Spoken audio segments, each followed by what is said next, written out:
Buenos dias, buenas tardes, buenas noches mga amigos, mga amigas. Ito po muli ang inyong lingkod, si Attorney Rene Bueno.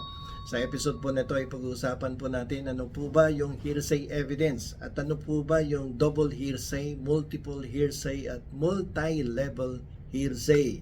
So yung huling tatlo, pare-parehas lang po yan, no? At medyo nadagdagan lamang ng konting elemento. So bakit po natin to pinag-usapan? Sapagkat to ay mainit, no, na topic sa social media ngayon, sapagkat ilang linggo na po nagko-conduct ng trial at hearing ang ating Senate Committee on Public Order headed by Bato de la Rosa at ng Vice Chairman na si Senator Jinggoy Estrada. So pansinin po natin, no, ang kanilang naging hearing, particularly in second and third hearing, napanood ko po yan at meron po akong obserbasyon na isa-share ko sa inyo ngayon tungkol sa hearsay evidence, sapagkat during the second and the third hearing, napansin ko na si Jinggoy Estrada was trying to establish that the documentary evidence being presented by Jonathan Morales ay is a hearsay evidence, no? At pinipilit ngang sabihin ni Jinggoy Estrada do sa committee na hearsay ito. Parang gusto niya sabihin, ano, walang pupuntahan tong hearing na to at bakit tayo magpo-proceed? We will just be wasting our time and effort and the people's money if we will proceed with the conduct of investigation, no? Just to prove na genuine and authentic yung dokumentong pinipresenta ni Jonathan Morales. But the truth of the matter is that dinidinay na nga ng PIDEA and at the same time hearsay pa yung ebidensya. Ganito, bakit sinasabi nating hearsay yan? So ayon to sa obserbasyon at sa cross-examination ni Jinggoy Estrada, no, during the hearing, no, Jinggoy Estrada was asking Jonathan Morales, kilala mo ba yung nagsalaysay? Sabi niya, kilala ko po. Ano pangalan? Hindi ko po matandaan. So, hindi mo matandaan. Pwede bang papuntahin yan dito sa Senate Committee? Hindi nga daw mapapapunta dahil pinoproteksyonan niya ang katauhan nung nagsalaysay na meron ngang nagaganap na pot session doon sa condominium unit ni Maricel Soriano. So, hindi niya mapupunta. So, sinabi lang sa kanya na mayroong pot session. So, ang ibig sabihin nito, wala kang personal knowledge of what really took place in the condominium unit of Maricel Soriano. So, if you do not have any personal knowledge about this incident, so, tapos magte-testify ka sa isang trial or hearing, definitely, you will be categorized as an incompetent witness. Hindi ka competent witness. Bakit? You do not have personal knowledge because what you are trying to present before the Senate committee is not an evidence allowed or admissible by law, but it is a hearsay evidence. So pag hearsay, hindi pwede. Ang ibig sabihin ng hearsay in layman's term is that narinig mo lang yung salaysay ng tao, pero wala kang personal information, tapos pinagkalat mo na. That is hearsay.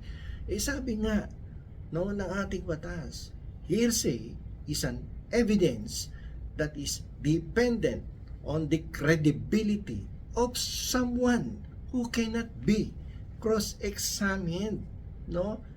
It is an evidence, no, dependent on the credibility of someone who cannot be cross-examined. So mako-cross-examine ba yung taong sinasabi mong pinoproteksyonan mo? Hindi. Bakit? Kasi wala sa korte, wala sa quasi-judicial body, wala sa Senate committee. How can we determine the truthfulness of the facts asserted in that documentary evidence if we cannot conduct an effective cross-examination?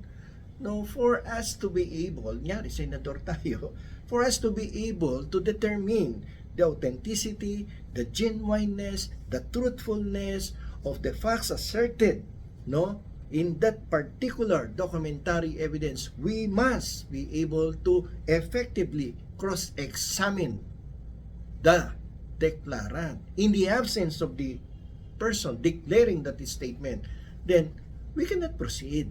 No, we will just waste our money, our time, our effort in the conduct of that investigation in aid of re-election. Ay, hindi pala.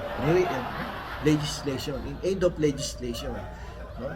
So, dapat tinigil na. And that is one thing na parang Jinggoy Estrada was trying to point out.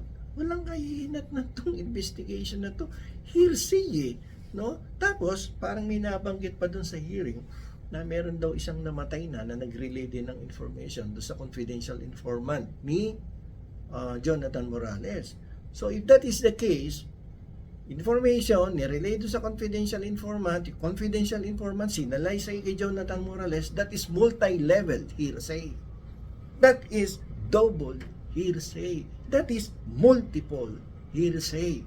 So tapos pupunta ka sa Senado, ay you do not have any legal personality to testify because the one who can only testify in the Senate committee to prove the truthfulness of the facts asserted in that documentary evidence is the person who has the personal knowledge, not Jonathan Morales.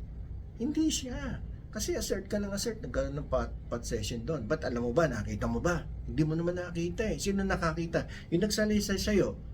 O tapos sinabi, yung pala, may nagsalaysay din sa kanyang isa pa. So that is multiple hearsay. So kaya mapapansin ninyo, si Jinggoy Estrada, parang banas na during the hearing. Minsan mapapansin mo, gumagano na eh. Minsan gumagano na ng tingin doon sa chairman eh. Tapos ngingiti na ng parang inis na inis eh. So, kasi, naiintindihan ng tao, ng senador, ang proseso at definition of hearsay evidence. Alam nyo, si Jinggoy kasi, kulang na lang ng ilang units yan, graduate na ng law school yan eh. No, bago maging vice mayor yan ng San Juan, alam ko yan kasi, ito personal knowledge kasi taga San Juan ako. Bago maging vice mayor yan, nag-aral yan law. Kasi gusto ni Erap, maging lawyer yan. Kasi alam niyo ba si Erap, nung bago-bago maging mayor ng San Juan yan, gusto maging abogado niyan. Kaya lang nahiya na kasi may edad na daw siya. So ang nag-aral si Jinggoy. Tanong nyo kay Jinggoy kung di totoo to.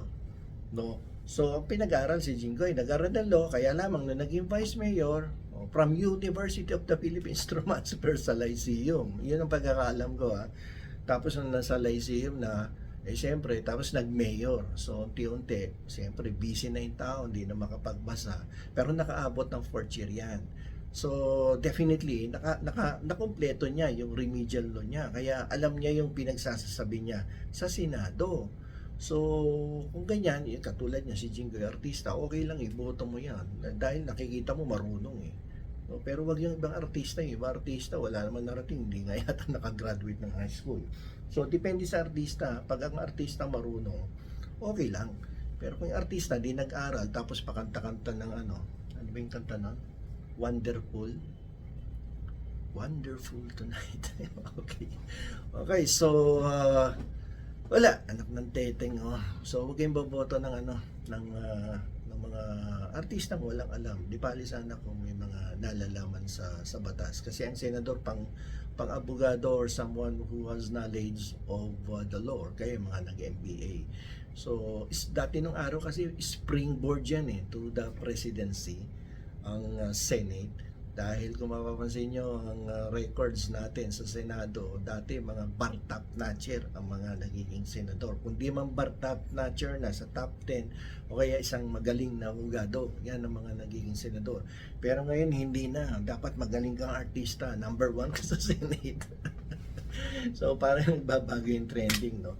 So, baguhin uli natin ibalik natin yung dating old glory of the Senate na magagaling ang senador. Dapat pumili kayo ng mga senador na magaling. Isang magaling na nasa top 10, nasa top 4 or 5, si Laila de Lima. Kaya lang parang nakuryente na ayaw na tumakbo senador. Ayan. Okay, so going back, so it's a hearsay evidence, double hearsay, yung pinagpipresent ni Morales sa Senado. Tapos, narinig ko pa later after the investigation at biglang nag-shift ng ng purpose yung chairman ng Senate Committee na ang purpose daw niya is para malaman na yung bakit nakakalusot sa PIDEA yung dokumento na mga containing sensitive personal information. So dati ang purpose malaman kung may mga adik-adik doon sa condominium ni Marizal Soriano, kasi kung yun ang purpose, documentary evidence, anong katid yung personal knowledge dapat mapakita at mapresenta sa investigation yung taong may personal knowledge about the situation happening doon sa condominium unit. Siguro na medyo may nagbubulong siguro ang staff niya na abogado. Teka, hindi pwede yan, sir. Palitan natin. Ang purpose natin is to determine the existence of that document para malaman bakit nagkaroon ng leak in dokumento, but you do not have any intention of trying to determine kung ano ba yung content ng dokumento. So kasi ganun po sa rules of evidence, pag ang purpose mo is gusto mo malaman yung laman ng dokumento, na ang salaysay dito sabi may nagpapat session doon sa condominium unit, ayun, that is documentary evidence, because the primary purpose is to determine kung totoo or truth ba yung mga nangyayari doon sa condominium unit. Pero kapag nagpalit ka ng purpose, like for instance sinabi mo, this is a document that is actually existing and extracted from the official files of PIDEA, but not without any intention na basahin mo yon. So that documentary evidence will now become object evidence na yun, kasi hindi mo na tinitingnan yung laman ng dokumento.